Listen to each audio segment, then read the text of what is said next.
So most days I practice for multiple hours, and there are days where I don't practice quite as much as I would like to. Sometimes that's due to motivation, sometimes that's due to time restrictions. But it's pretty common for me to practice about 5 to 6 hours a day. And at the upper limit of my practicing, it would be around like 7 hours. If I do 7 hours, I get to pretty much everything I want to practice.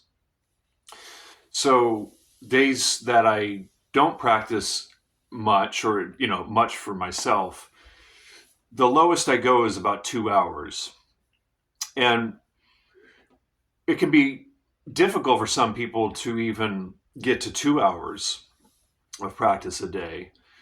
And again, that could obviously be due to motivation or time restrictions. So I'm just going to address the motivation aspect, and hopefully these will be helpful ways to get yourself to practice more, because I think most of us want to get better. But more than that, it's a process, right? No matter what level you get to, once you get to, say, a level that you have in mind that you want to achieve, then you're going to have ideas about what could be next. And that just never ends if you're someone that's continually trying to get better. So it's really about enjoying the process, because the process is the thing. That's all there really is. So I think it's important to keep that in mind.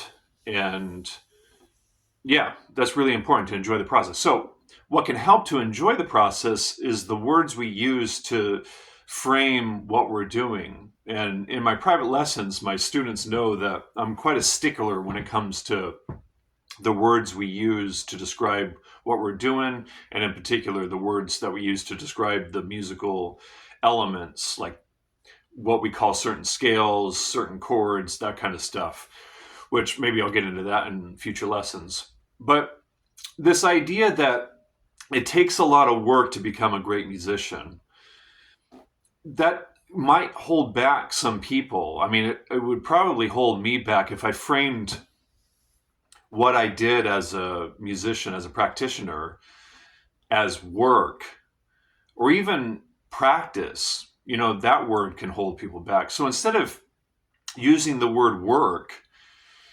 just think of it as effort. Yeah, it's because it's going to require effort for sure. But the effort that I put in every day on the instrument, it's fun. So if you can just figure out how to make it fun for yourself, then you'll want to do it, right? There are times when I don't feel like practicing anymore. Like, let's say I've done 5 hours of practicing in the day, and I still have like an hour left at night that I could practice before going to bed, and I just don't feel like it. I remind myself, you know what? It's actually fun for me to do that thing that I had in mind to practice at night. So that'll get me to practice some more. And yeah, I think that's really important. Just figuring out how to make it fun while also making progress. And one of the ways that can really help, one of the ways to keep it fun is to be working on making music. So working on specific aspects of your playing while working on making music. So I've done this, and I've addressed this in many other videos about how to do that, how to practice making music while working on specific elements. But it could be, for instance, working on a specific scale. Like, let's say you're working on C Dorian. You're trying to get C Dorian down all over the neck. Instead of practicing it like, in position,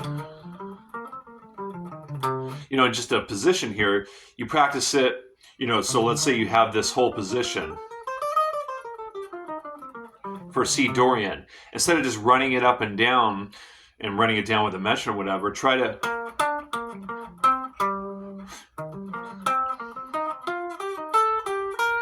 make music with it, melodically, harmonically, rhythmically. And that's usually really fun, right? And yeah, so I just wanted to throw out those couple perspectives. And the last thing I wanted to throw out there is motivation can sometimes be hindered by this idea of practicing. So if you action can lead to motivation. So sometimes it's just a matter of getting the instrument in your hands and getting some stuff happening, getting a sound out of the amp. And once you kind of get the process going, a lot of times you'll feel like playing. So this idea of action equals motivation, kind of framing it that way, can be really helpful to just get you going with the practicing. So there's a couple thoughts there to consider, and those have been really helpful for me and others that I've noticed that implement some of these ideas. So yeah, I hope that helps.